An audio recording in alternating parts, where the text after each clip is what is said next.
Bonjour à tous. Je bénis le Seigneur pour ce nouveau jour. Nous sommes en train de tirer comme ça vers la fin des enseignements sur Romains 5, 6, 7 et 8 que nous avions commencé il y a déjà un peu plus d'un mois.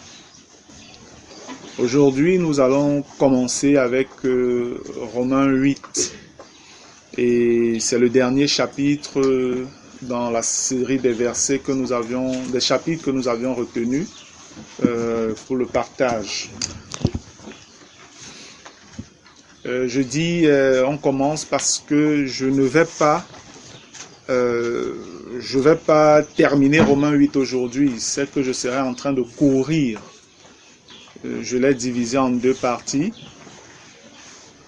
Donc,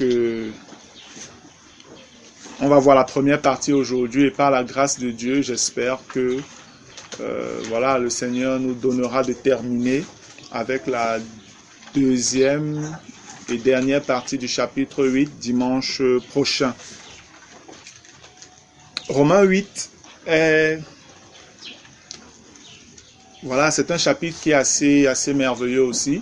Les débuts, les premiers versets de Romains 8 vont toujours un peu dans la même lancée de ce que nous avons déjà vu dans Romains 5, 6 et 7. Romains 8 est un peu comme une sorte de résumé.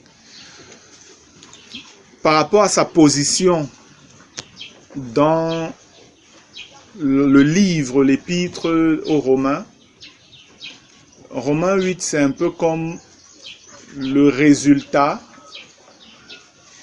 de l'œuvre de la rédemption, de ce que Christ a accompli. Romains 8 vous présente un peu le résultat de ce que Christ a accompli. Lorsque vous regardez Romains à partir du chapitre 3, chapitre 3 à partir du verset 21 comme ça, jusqu'à Romains 5 jusqu'au verset 11 par là. Quand vous lisez bien cette portion de l'épître aux Romains, chapitre 3, verset 21 jusqu'au chapitre 5, verset 11, vous allez vous rendre compte que là, il est question un peu du prix de la rédemption, le sacrifice qui a été, voilà, ce qui a été fait pour que nous soyons sauvés, pour que nous soyons rachetés. Ces chapitres-là les présentent. Mais quand vous arrivez à partir de Romains 8 vous donne un peu comme une sorte d'éclairage par rapport à ce qui a été le résultat de la rédemption. Amen. Donc c'est assez riche, c'est assez important ce chapitre. Et il est assez incisif dans le sens où il dit des choses de manière assez forte, de manière assez radicale et même de manière assez absolue. Des déclarations dans Romains 8 sont des choses où on comprend soit c'est ça, soit c'est pas ça. Il n'y a pas d'à peu près, il n'y a pas de dilution, il n'y a pas de mélange. Soit vous faites comme c'est dit, soit vous tombez sous le coup d'une sentence. C'est un chapitre assez sentencieux dont on dit c'est comme ça, c'est comme ça, c'est comme ça, on n'accepte pas ça, on n'accepte pas ça. Pour ceux davantage qui sont en Christ Jésus. Gloire à Dieu. Bien, nous avons davantage parlé sur la chair, sur les œuvres de la chair, sur les pièges de la chair, sur les mensonges de la chair, sur les 2 dernières semaines.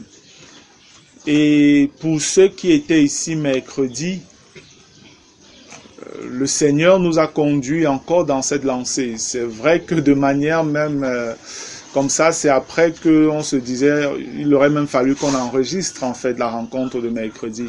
Parce que nous sommes allés véritablement comme la continuité de ce que nous avions fait dimanche dernier, parlant justement des mensonges de la chair et de la mise en pratique de la crucifixion de la chair. Personnellement, j'ai regretté le fait qu'on n'ait pas enregistré. C'est vrai, ce n'était pas prévu ça n'était pas arrangé comme ça. Et c'est dans le cours de la rencontre que le Seigneur nous a donné de revenir dessus. Et on a longuement partagé sur ce sujet-là encore. Bon, ceux qui étaient là, voilà, ils en ont bénéficié. Gloire à Dieu. Ok, bien-aimés, je pense donc qu'on va commencer. Je vais prier. Père éternel, nous voulons te rendre grâce encore pour cette matinée nouvelle où tu as bien voulu nous donner de nous rassembler autour de ton Fils bien-aimé Jésus-Christ, selon que lui-même nous l'a annoncé. Là où 2 ou 3 sont rassemblés en son nom, il est au milieu d'eux. Nous nous réjouissons d'être autour de ton Fils bien-aimé Jésus, qui est la lumière, qui est la vérité, qui est le chemin, qui est la parole. Seigneur, qui est le prince de notre salut, qui est le chef, la tête de l'Église, et celui-là qui est l'étoile brillante du matin, l'affection, ô Dieu, de ton cœur, l'objet de toute ta joie, Seigneur. Nous nous réjouissons d'être dans sa présence, dans sa communion, et nous prions afin que véritablement le Seigneur soit honoré, glorifié, magnifié, exalté par tout ce qui sera fait encore ici ce matin. Nous voulons donc te confier entièrement cette rencontre, ô Dieu, sous le contrôle de ton esprit que nous soyons et que ton esprit nous dirige de bout en bout, Père.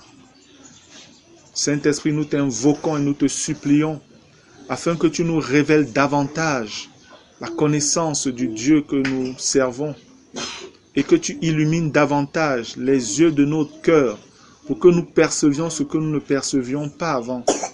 Que tu renouvelles davantage notre intelligence ce matin, afin que les choses merveilleuses que tu vas nous révéler, que nous puissions les comprendre, Seigneur.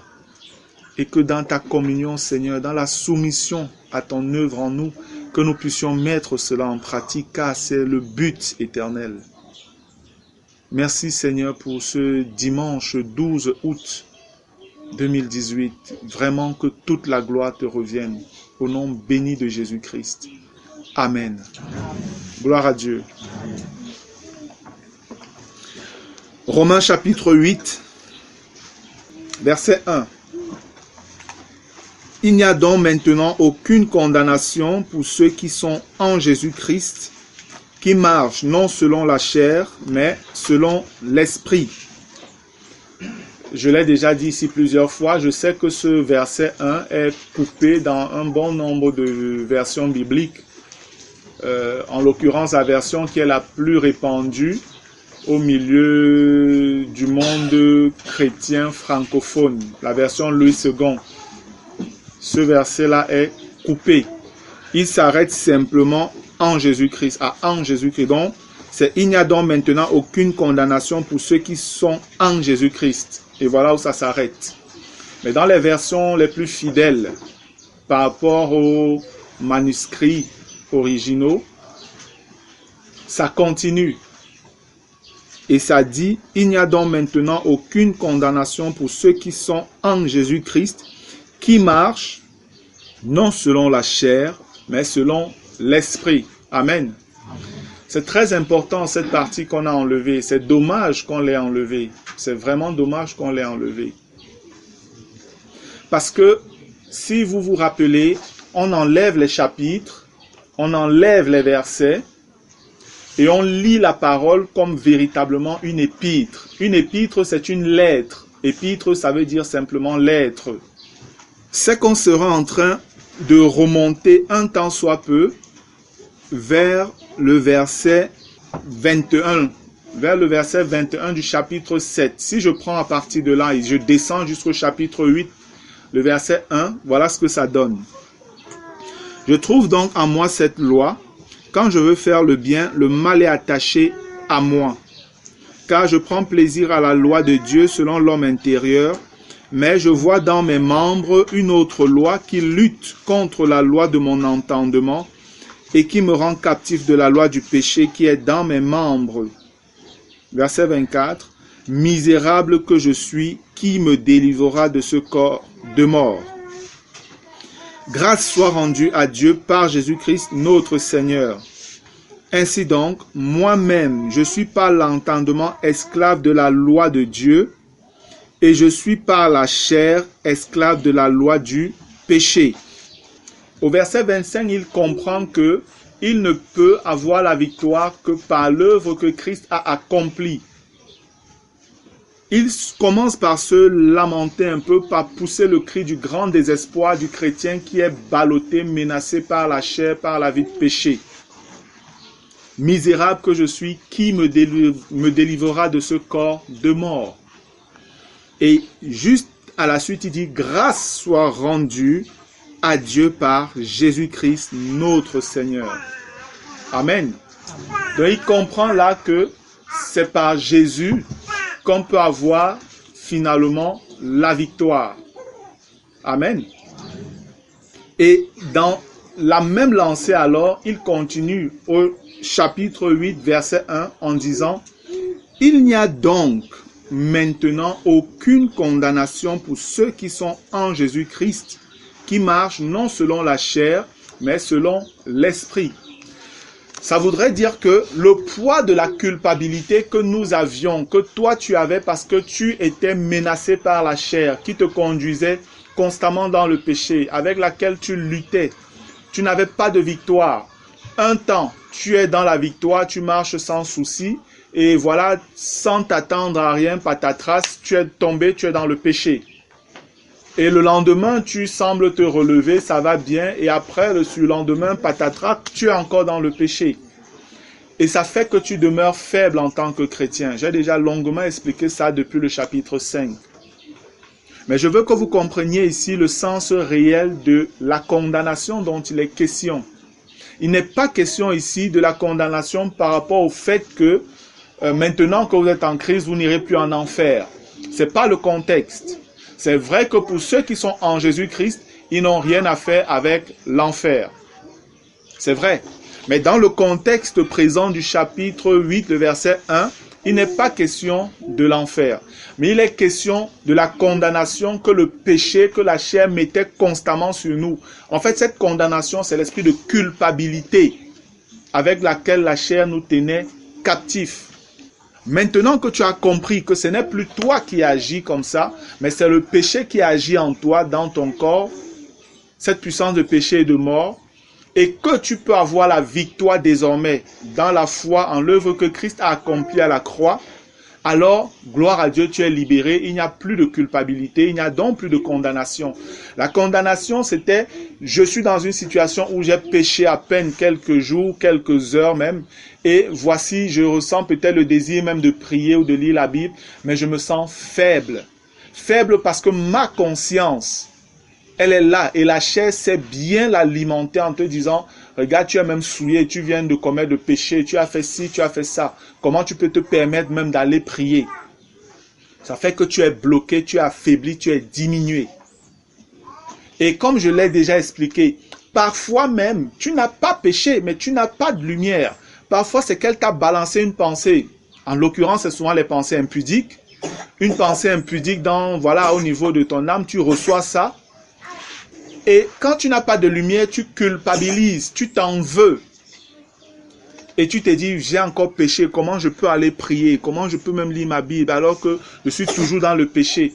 Parce que tu penses qu'il arrivera un moment dans ta vie où tu n'auras plus jamais les mauvaises pensées. Voilà ce que tu penses. Et malheureusement, parfois, c'est les enseignements que certains serviteurs de Dieu ont souvent donnés. En laissant croire que, voilà, ils vivent, ils n'ont plus de mauvaises pensées, rien ne passe plus de mauvais dans leur esprit, ils sont totalement purs, ils sont parfaits et tout ça. Je vous dis bien aimé, c'est faux, c'est un mensonge.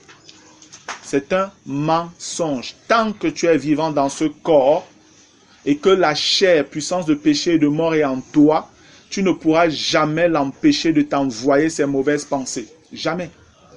Elle essaiera toujours de te tenter. Toujours. Et elle va donc passer parfois par les pensées. On a déjà vu comment réagir devant ce genre de situation-là. Nous avons vu ça. Donc, ça ne devrait pas être un problème. Et lorsque tu as donc compris ça, tu peux réellement déclarer, il n'y a donc plus de condamnation pour ceux qui sont en Jésus-Christ. Amen. Pour ceux qui sont entrés dans la victoire, qui ont compris. Il n'y a plus de condamnation. Il n'y a plus d'esprit de culpabilité. Je suis affranchi, je suis libéré maintenant. Et c'est dans cet état que tu peux désormais être un instrument efficace, utile, entre les mains de Dieu. Amen. Tel est le sens du verset 1. Gloire à Dieu. Mais vous voyez bien qu'on dit qu'il n'y a plus de condamnation pour ceux qui sont en Jésus-Christ, mais qui marchent non selon la chair, mais selon l'esprit. Parce que si c'est que tu dis je suis en Jésus, je suis né de nouveau, mais que tu es toujours dominé par la puissance de la chair, du péché, la condamnation va demeurer. Si tu es réellement né de nouveau, tu seras mal. Tu ne peux pas être à l'aise dans cette situation. Parce que dès que tu vas avoir une pensée d'impudicité, une pensée de fornication, d'adultère, de masturbation, toutes ces choses, quand ça vient, tu es affaibli. Parce que voilà, tu ne sais pas comment gérer la chose. Tu seras toujours sous la condamnation, toujours dans un esprit de culpabilité. Et tu ne seras pas utile entre les mains du Seigneur. Et Dieu même ne peut pas t'utiliser. Parce qu'à tout moment, tu pourras le lâcher. Parce que tu peux même être dans une position forte où tu commences à vouloir faire quelque chose, mais dès que tu vas recevoir une attaque de la chair, tu seras tellement affaibli, découragé, culpabilisé que tu vas dire, est-ce que je suis même digne de faire ça? C'est même pas, je ne peux même pas. Quelqu'un de souillé comme moi, quelqu'un de pécheur, quelqu'un de pourri. Voilà ce que tu auras dans la tête. Alors que tu es simplement en train d'être trompé par la chair et ses ruses. Mais lorsque tu as compris les ruses de la chair, lorsque tu as compris comment le péché, la tentation travaillent, et nous avons déjà vu ça, bien aimé, il n'y a réellement plus de condamnation. Amen. Il n'y a réellement plus de condamnation. Gloire à Dieu. Verset 2. En effet, la loi de l'esprit de vie en Jésus-Christ. Pourquoi n'y a-t-il plus de condamnation? Parce que la loi de l'esprit de vie en Jésus-Christ m'a affranchi de la loi du péché et de la mort. Amen. Là, il a commencé à comprendre. Il a compris qu'il y avait deux lois qui agissaient en lui. Et déjà à partir du verset 21 du chapitre 7, il le remarque, il le dit. Il y a deux lois, il y a des bagarres en lui. Et il le déclare clairement ici. À partir du verset 2, au verset 1, il crie déjà sa victoire et sa libération. Au verset 2, il commence à nous expliquer pourquoi est-ce qu'il n'y a plus de condamnation.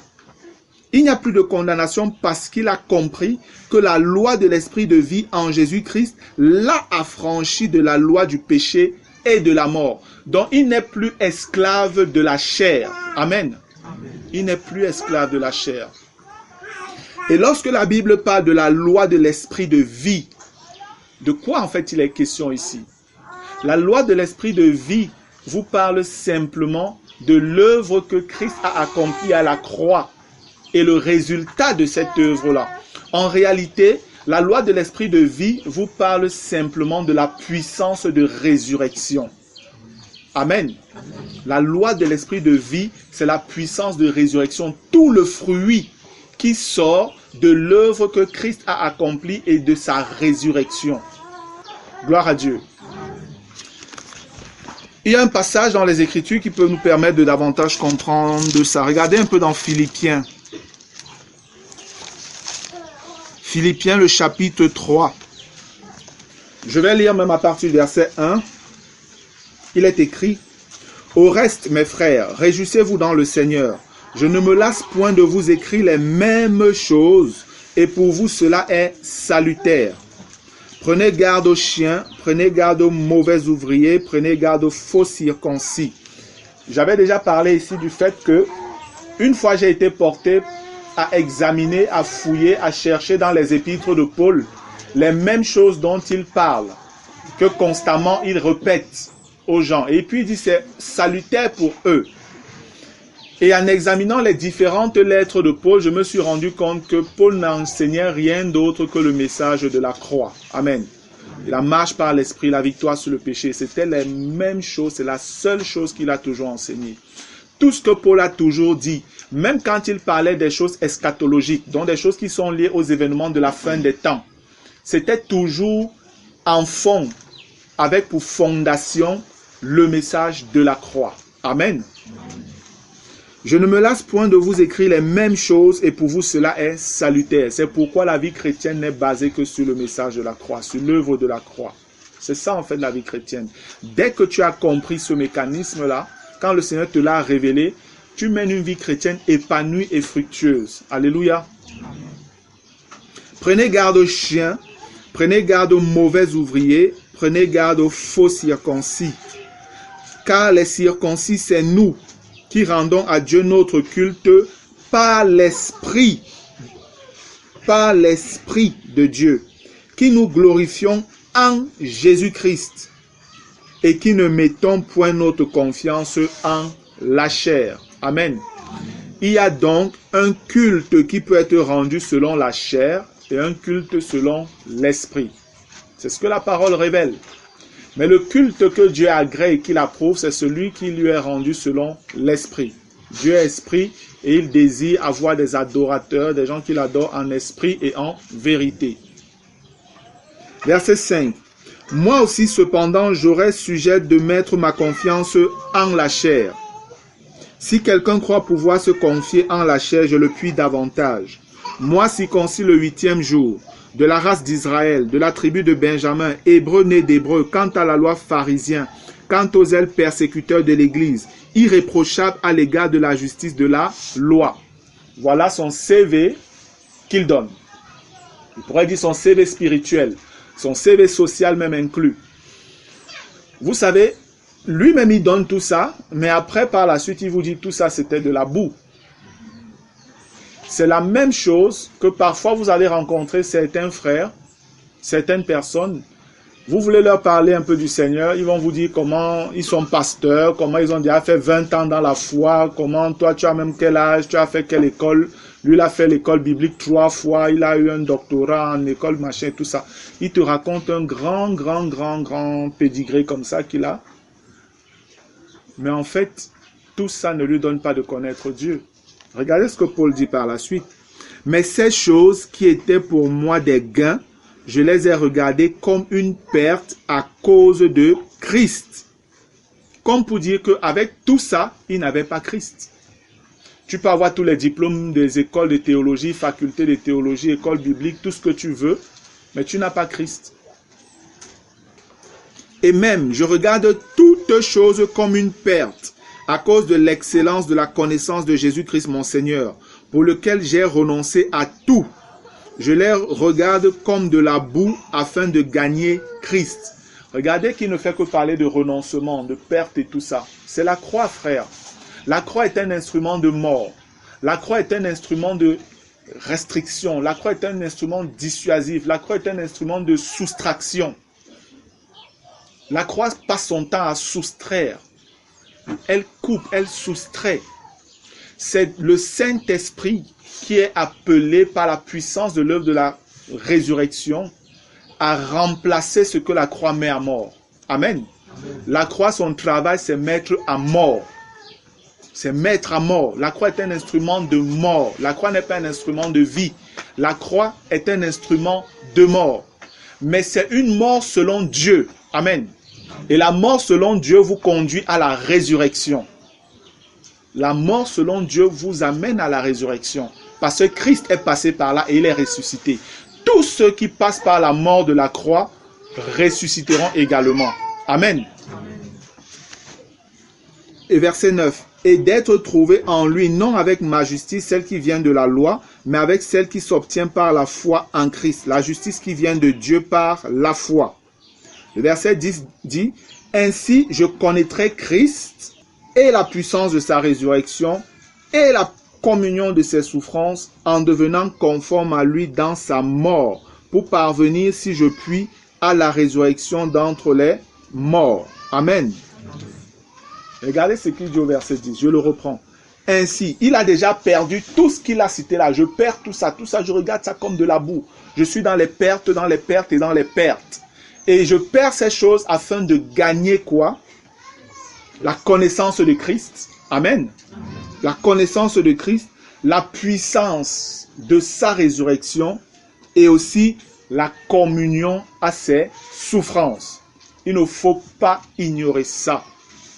Je vous dis, c'est un privilège, frères et sœurs, que de souffrir pour Christ. Amen. C'est un privilège que d'être dans la conformité aux souffrances de Jésus. Si vous n'êtes pas dans la conformité aux souffrances de Jésus, jamais vous ne pourrez porter les fruits que Jésus a portés. Comprenons-nous très bien. Amen. Parce que le Seigneur nous dit dans Jean au chapitre 12 que si le gré de blé qui est tombé en terre ne meurt, il reste seul. Mais s'il meurt, il porte beaucoup de fruits. Et la mort dont il est question, c'est la mort conforme à Christ. C'est de ça que nous parle Romains 6. C'est de ça que nous parle Romains 6. Amen. Il est important de comprendre ça.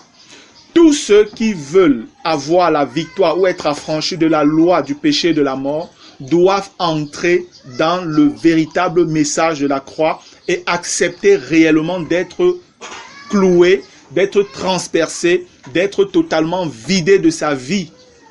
Bref, de mourir.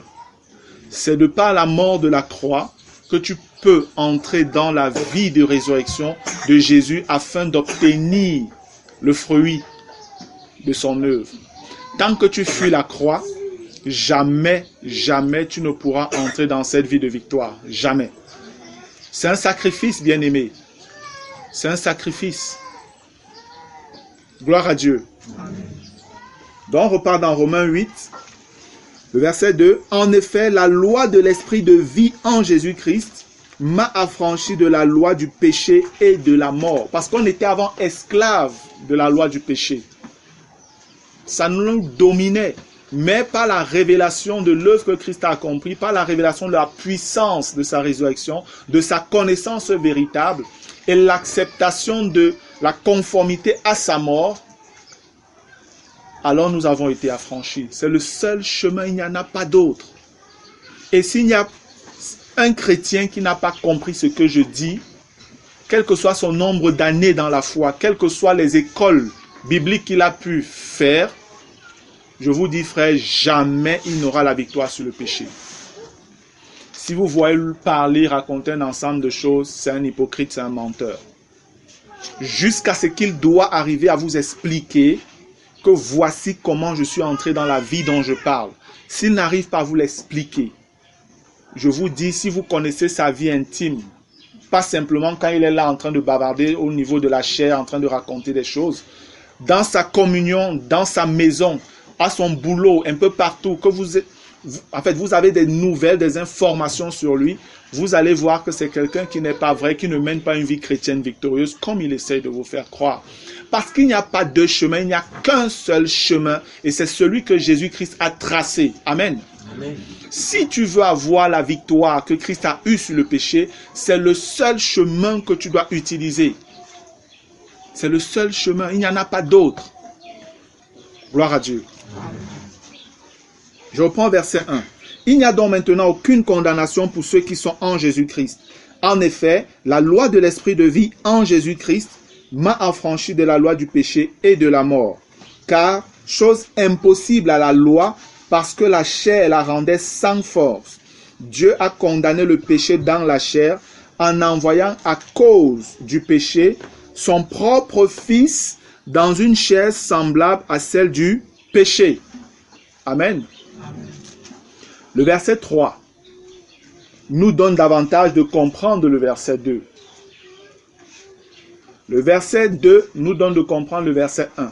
Le verset 3 nous donne de comprendre le verset 2. Pour bien comprendre le verset 3, je vais faire quelque chose, vous allez permettre. Je vais enlever la partie qui est entre les crochets là, ou entre les traits. Donc cette partie, c'est chose impossible à la loi parce que la chair la rendait sans force. Je vais lire sans mettre cette partie et vous allez davantage comprendre. Je commence au verset 2. En effet, la loi de l'esprit de vie en Jésus-Christ m'a affranchi de la loi du péché et de la mort. Car c'est parce que Dieu a condamné le péché dans la chair en envoyant à cause du péché son propre Fils dans une chair semblable à celle du péché. Amen. En fait, on voit, le verset 3 nous donne de comprendre comment est-ce que la loi de l'esprit de vie en Jésus nous a réellement affranchis de la loi du péché et de la mort. on a été affranchi parce que Christ est venu dans une chair, dans un corps semblable au nôtre. Et que son Père a décidé de condamner le péché dans cette chair-là en clouant son Fils à la croix, afin que la puissance du péché soit détruite, soit annihilée au niveau de la croix. Voilà ce que le Seigneur a accompli. C'est pourquoi je dis, c'est par l'œuvre de la croix qu'on a la victoire sur la chair. Amen. Si tu refuses de mourir, bien-aimé, tu ne pourras jamais avoir la victoire. Jamais. Et tu ne pourras pas être épanoui dans ta vie chrétienne. Et la victoire, ce ne sera même pas simplement par rapport au péché. Je dis dans tous les autres domaines de ta vie. Au boulot, au travail, tu auras des problèmes. Dans ton foyer, tu auras des problèmes. À la maison, tu auras des problèmes. À l'école, tu auras des problèmes. Parce que tu n'es pas entré encore dans la victoire. Car chose impossible à la loi, parce que la chair la rendait sans force. Donc au départ, ceux qui étaient sous la loi, prenons davantage les gens de l'ancienne alliance pour bien comprendre. Dans l'ancienne alliance, la chair était mise en opposition avec la loi de Moïse. Et si vous comprenez ce que c'est que la loi de Moïse et ce que c'est que la chair, c'était grave. La chair était mise en opposition avec la loi de Moïse. Mais la Bible vous révèle ici que la loi de Moïse ne pouvait pas vous donner d'être affranchi de la loi du péché et de la mort. Parce que la chair qui agissait en nous était beaucoup plus forte que cette loi-là. Pourquoi? Simplement parce que le Saint-Esprit n'était pas encore donné aux hommes. Amen.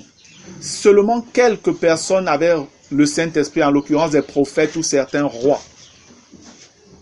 C'est ce que le passage entre parenthèses nous fait comprendre. Chose impossible à la loi parce que la chair, puissance de péché et de mort, la rendait sans force.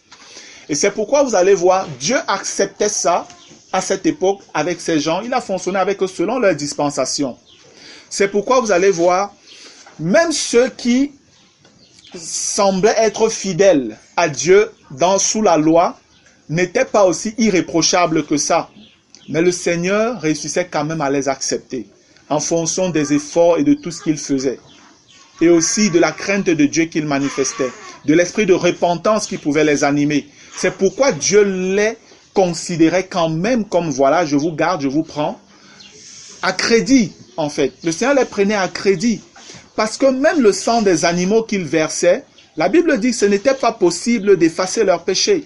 Ça couvrait seulement. Le livre d'Hébreux nous explique très bien cela. Amen. C'est avec Christ qui vient et qui prend sur lui le péché de toute l'humanité. Tous ceux qui étaient avant lui et tous ceux qui sont après lui. Le Seigneur a pris ça sur lui. La loi ne pouvait pas donner la victoire sur le péché. Ce n'était pas possible. Vous allez voir que dans l'ancienne alliance, il y a parfois des rois dont la Bible rend bon témoignage. On dit vraiment il a tout fait comme Dieu a demandé, mais il n'a pas, comment on dit souvent, il n'a pas détruit tous les hauts lieux qui étaient dans le pays. Amen. Donc il y avait encore des points d'adoration quelque part. C'était pour montrer en fait les limites de la loi par rapport à la victoire totale sur le péché. Retenez bien ce que je dis. Je dis, sous la loi, la chair était mise en conflit avec la loi de Moïse. Et la loi de Moïse, la Bible nous révèle qu'elle ne pouvait pas avoir la victoire sur la chair, puissance de péché. Maintenant, ce qui se passe, c'est quoi? Gloire à Jésus, il est venu, nous sommes sous la grâce. Amen. Et comme j'ai dit, moi j'aime bien parler de la grâce en parlant du ministère de l'Esprit. Maintenant, sous la dispensation de la grâce ou du ministère de l'Esprit, la chair est mise en opposition avec qui? Avec l'Esprit. Amen. C'est avec l'Esprit maintenant. La chair est mise en opposition avec l'Esprit. Et l'Esprit est au-dessus de toute puissance parce que l'Esprit est Dieu. Alléluia. C'est donc comme ça qu'on peut avoir la victoire. La loi était un ensemble de préceptes. Bien que ça venait de Dieu, c'était quelque chose d'extérieur aux hommes. Ils se battaient pour essayer de l'accomplir. Mais la Bible nous dit que la loi manifestait plutôt leur incapacité à accomplir la volonté de Dieu. Et ça les condamnait plutôt. Mais nous, à la différence, nous sommes en Christ et nous sommes nés de l'Esprit de Dieu. Nous sommes enfants de Dieu. L'Esprit de Dieu habite en nous. Dieu est en nous. Maintenant, nous avons la capacité, nous avons été rendus capables de résister à la chair et de vaincre la chair. Et c'est cette opposition qu'on voit au verset 2. La loi de l'esprit de vie en Jésus-Christ m'a affranchi de la loi du péché et de la mort.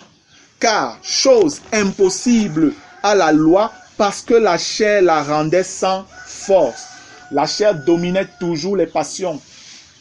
Elle dominait en fait le corps de l'homme avec ses passions, avec ses désirs. C'est pourquoi quelqu'un qui était l'homme selon le cœur de Dieu, voilà le témoignage qui est rendu de lui, a pu aller dans le meurtre, dans l'adultère et toutes ces choses-là. David. C'est pourquoi vous pouvez voir des personnes qui ont été choisies ou par Dieu, des juges, être emportées par l'impudicité, par les désirs sexuels. Samson. Mais malgré tout, vous voyez quand même que ces gens, dans leur foi en Dieu, le Seigneur prenait en compte leur dispensation et il les cite par la suite comme des héros dans Hébreux 11. Amen. Il les cite comme des héros en fonction de la foi qu'ils ont eue à Dieu, même dans leur état de faiblesse. Gloire à Dieu. C'est ça aussi la miséricorde de notre Dieu. Alléluia. Verset 3. Car, chose impossible à la loi, parce que la chair la rendait sans force, Dieu a condamné le péché dans la chair. Ici, chair, c'est le corps. C'est le corps. Dieu a condamné le péché dans le corps, en envoyant à cause du péché son propre Fils dans une chair, dans un corps semblable à celle du péché. Maintenant, on vous dit comment le Seigneur a accompli ça, comment il a vaincu la chair. Il dit, il a vaincu la chair en envoyant Jésus dans un corps. C'est en fait ça.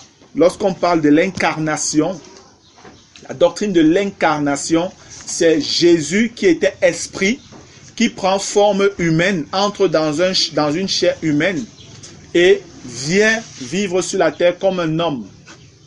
Incarné, ça vient du latin incarne. Et incarne, c'est in, ça veut dire dedans. Carne, c'est la chair, la viande aussi. Donc, c'est dans la chair. Un esprit qui entre dans la chair et la chair commence à réagir. Amen. Exactement ce que nous sommes. Nous sommes un esprit qui a une âme et qui est dans un corps, dans la chair, et la chair agit. Dieu, donc, pour avoir définitivement raison de la chair, pour finir avec la chair, a envoyé son Fils, on dit dans une chair semblable à la chair du péché. Semblable, pas identique, pas conforme.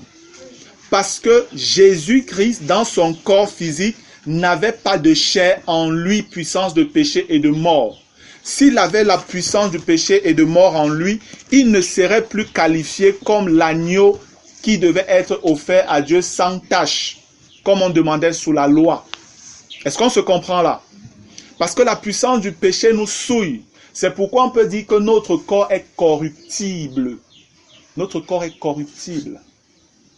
Parce que la chair puissante de péché est encore là. Nous verrons ça par la suite. Mais le Seigneur Jésus n'avait pas cette puissance de péché en lui. Il n'avait pas. Où est-ce que le Seigneur remporte la victoire réellement? C'est à la croix. Amen. Il a vécu sur la terre dans son état de perfection.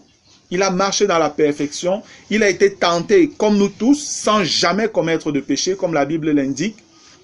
Mais à la croix, selon le dessein arrêté du Père, il devait porter le péché de toute l'humanité. Et la Bible nous dit exactement à quel moment Jésus a porté le péché dans sa vie.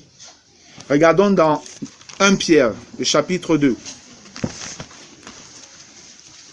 1 Pierre chapitre 2, je vais lire le verset 24. Il est écrit, « Lui qui a porté lui-même nos péchés en son corps sur le bois, afin que morts au péché, nous vivions pour la justice. » Amen. Voilà ça, résumé de manière merveilleuse, sous la plume de Pierre, inspiré par le Saint-Esprit. Lui qui a porté lui-même nos péchés en son corps sur le bois, afin que morts au péché, nous vivions pour la justice. Donc, Jésus, pendant son séjour sur la terre, n'a jamais été touché par le péché. Jamais. Le seul moment où il est entré en contact avec le péché, selon le passage que nous venons de lire, 1 Pierre 2, 24, c'est sur le bois, et on sait que c'est le bois de la croix. Amen. C'est quand le Seigneur était cloué qu'il a attiré à lui toute l'humanité pour leur salut. Et dans ce contact-là, il a pris sur lui le péché de tous les hommes. C'est à ce moment que Jésus a été touché. Et la Bible précise bien en son corps. Ça voudrait dire que l'esprit de Jésus n'a jamais été touché par le péché, comme nous, notre esprit a été touché par le péché. Nous sommes entrés dans la mort séparée de Dieu. Jamais. Jamais. Mais le péché sépare l'homme de Dieu. Le Seigneur Jésus, lui, c'est dans son corps que le péché a agi. Parce que Dieu avait en dessein de condamner le péché là-bas. Jésus ne pouvait pas être touché par le péché dans son esprit parce qu'il est Dieu. Il est impossible que Dieu soit touché par le péché dans son essence même naturelle. C'est que Dieu serait mort. Amen. Amen. Mais celui qui meurt à la croix, les musulmans ont l'habitude de dire que votre Dieu est mort et tout ça. C'est parce qu'ils n'ont pas compris le plan de Dieu. Dans le plan de Dieu, c'est Christ dans son humanité qui meurt. Amen. Et selon les Écritures, même Jésus dans cette humanité ne pouvait même pas mourir. Pourquoi?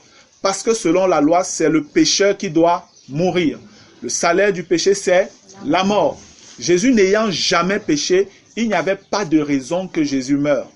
Et c'est justement ça qui a poussé à sa résurrection. Parce que Jésus a mis Dieu au pied du mur. Jésus a mis Dieu le juste au pied du mur. Jésus nous parle du fait qu'il n'y a pas de plus grand amour que de donner sa vie pour ses amis. Amen. La Bible nous dit que la vie est dans le sang. Christ parfait, à la croix, de manière injuste, a accepté par amour pour les hommes, comme son Père. C'est par amour que son Père l'a envoyé, que son Père l'a donné. Et lui, par amour pour les hommes, il a accepté de porter les péchés des hommes. Mais il était juste. Voilà le juste qui est condamné et qui subit le sort des pécheurs. Dieu lui-même a bougé sur son trône pour dire qu'il y a quelque chose de pas normal qui se passe là. Il y a un désordre cosmique qui est en train d'être mis dans l'univers. Cette fois-ci, c'est clair que tout va se détruire si je ne réagis pas. C'est pourquoi quand Christ est dans cet état, frère, la lumière s'éteint. Le sol commence à trembler, tout commence à se désintégrer en fait. Parce qu'une injustice forte est en train d'être commise dans l'univers. La loi de Dieu est en train d'être brisée. Un juste est en train de mourir. Il y a quelque chose qui ne va pas. Dieu devient menteur. Est-ce que vous vous rendez compte? Dieu devient menteur. Parce qu'il a dit, c'est le pécheur qui doit mourir. Comment se fait-il qu'un juste, le juste, soit en train de mourir? C'est pourquoi vous pouvez voir dans le psaume 18 dont j'ai déjà parlé ici, on vous parle de Dieu qui se lève de son trône pour combattre les forces des ténèbres qui étaient en train d'accabler son fils. Et la Bible nous dit que c'est à cause de sa piété, donc de sa justice, qu'il a été exaucé et il est revenu à la vie. Alléluia. La mort ne pouvait pas le retenir parce que Dieu serait un menteur. Mais dans son corps, il est mort. Il est mort et pour que le plan de Dieu s'accomplisse. Et maintenant, Jésus étant mort pour les péchés de tous les hommes, Dieu est satisfait de la justice, de l'acte qu'il a accompli. Et c'est pourquoi Dieu maintenant peut te sauver et peut me sauver en restant juste. Pourquoi? Parce que étant donné que la sentence de Dieu était le pécheur doit mourir, Dieu ne pouvait pas simplement dire par amour pour Jean-Paul, je te pardonne, c'est bon, il n'y a pas de souci. Mais tous les péchés que Jean-Paul a fait, comment est-ce que c'est donc réglé? Il a quand même commis des choses graves. Comment c'est réglé? Là, il y avait un problème juridique. Par rapport à la justice de Dieu, il est quand même le juste juge. Ce que Dieu a trouvé dans sa sagesse, c'était donc de faire mourir son fils à la place de tous les hommes. De telle enseigne que Jésus ayant payé le prix, lorsque Jean-Paul regarde à ce que Christ a accompli accepte cela et s'identifie à Christ, alors Dieu dit, tu es pardonné parce que tu es entré en lui. Amen. Et c'est comme ça que tous ceux qui croient en Jésus sont pardonnés de leurs péchés parce qu'ils entrent dans le Seigneur Jésus-Christ. Et c'est pourquoi la parole nous fait comprendre que c'est en Christ que nous devenons des nouvelles créations. Alléluia. Amen. Dieu ne te regarde plus comme celui que tu étais avant. C'est vraiment une nouvelle création qui est mise sur pied. Tu n'es plus né de la poussière et tout ça, de ton père et de ta mère et tout. Non, tu es né maintenant de Dieu, tu es né de l'Esprit. Alléluia. Voilà le plan merveilleux que Dieu a accompli par son Fils à la croix. Et quand vous comprenez ce mystère, cette sagesse de Dieu qui a été dégagée, c'est pourquoi Dieu a du mal à comprendre que, ayant accompli une si grande œuvre, vous continuez à vivre dans le péché. Vous qui êtes morts au péché, comment vivriez-vous encore dans le péché? Ignorez-vous que vous tous qui avez été baptisés en Jésus, c'est en sa mort que vous avez été baptisés. Vous êtes morts. Comment vous continuez à vous lancer dans le péché comme ça? Dieu a du mal à saisir cela. Parce que Christ a accompli une œuvre parfaite. Christ a accompli une œuvre parfaite. La chair a été vaincue. Ce que Satan pensait faire en ayant une victoire sur Jésus, en fait, Dieu avait totalement embrouillé cet être fini là qu'est Satan. Il n'a pas compris qu'il était en train d'être un instrument pour la gloire de Dieu à ce moment-là. Il n'a pas compris. Toutes les principautés de l'enfer qui s'étaient levées contre Christ pour le crucifier, eux, ils se réjouissaient en disant, voilà le Fils, tuons-le et nous prendrons maintenant tout ce qui lui appartenait. Cela nous reviendrait. Voilà comment ils voyaient les choses. Mais ils ne savaient pas que Dieu les utilisait pour sa gloire. Amen. Amen. Lorsque vous regardez dans 1 Corinthiens, ce que je dis, je n'invente pas. Regardez dans 1 Corinthiens. Je vais lire à partir du verset, chapitre 2, 1 Corinthiens chapitre 2, pardon. Je vais lire à partir du verset 6, pour qu'on aille un peu vite. Il est écrit, « Cependant, c'est une sagesse que nous prêchons parmi les parfaits. » Les parfaits, ce sont les chrétiens. Les parfaits, ce sont les chrétiens. Parfaits par rapport à leur position en Christ. Peut-être pas parfaits sur le plan pratique, mais Dieu nous appelle à tendre dans la perfection pratique aussi. Amen. Amen. Sagesse que nous prêchons parmi les parfaits. Sagesse, écoutez bien, sagesse qui n'est pas de ce siècle, ni des chefs de ce siècle qui vont être réduits à l'impuissance. Chef ici, ce n'est pas simplement les hommes, c'est les entités spirituelles qui gouvernent le monde maintenant. Et la Bible nous dit que le monde entier est sous la puissance de Satan. C'est d'eux que le Seigneur parle. Parce que regardez la suite. Verset 7. Nous prêchons la sagesse de Dieu, mystérieuse et cachée, que Dieu, avant les siècles, avait prédestinée pour notre gloire. Et on nous dit au verset 8, sagesse qu'aucun des chefs de ce siècle n'a connue. Car s'il l'avait connu, il n'aurait pas crucifié le Seigneur de gloire. Alléluia. Amen. Dieu a piégé Satan. Amen. Le Seigneur l'a piégé. Si Satan savait que par la mort de Christ à la croix, il allait perdre le contrôle sur les hommes, perdre le contrôle sur la mort, comme Hébreux 2 nous dit. C'est lui qui détenait la puissance de la mort. Mais par la mort de Christ, il a perdu le contrôle sur la mort. Il a perdu le contrôle sur le contrôle de la vie de péché dans les hommes. Il a perdu tout en fait. Il a perdu tout. Et Christ a pleinement récupéré cela pour la gloire de son Père. Alléluia. Vous avez envie d'applaudir pour Jésus, n'est-ce pas? Amen. Gloire à Dieu. Amen. Amen. Bien-aimés, nous avons un héros. Alléluia. Nous avons un héros, un véritable héros, pas les Superman des films d'Hollywood là. Nous avons un véritable héros. Jésus est un héros. Amen. Amen. Il a accompli une œuvre glorieuse, une œuvre merveilleuse, une œuvre parfaite qui a satisfait le cœur de son Père. Et c'est comme ça que la chair a perdu sa puissance. De telle enseigne qu'aujourd'hui, tu peux marcher dans la victoire en étant fier. Quand la Bible nous dit dans Philippiens 3 que nous avons lu, la connaissance de Christ, le Seigneur dit que celui qui se glorifie de me connaître. Vous connaissez Christ, frère, vous êtes heureux. vous connaissez Christ, vous connaissez la puissance de sa résurrection et vous participez à ses souffrances, vous êtes un chrétien parfait. Alléluia. C'est à ça que Dieu nous appelle. Amen. Gloire à Dieu.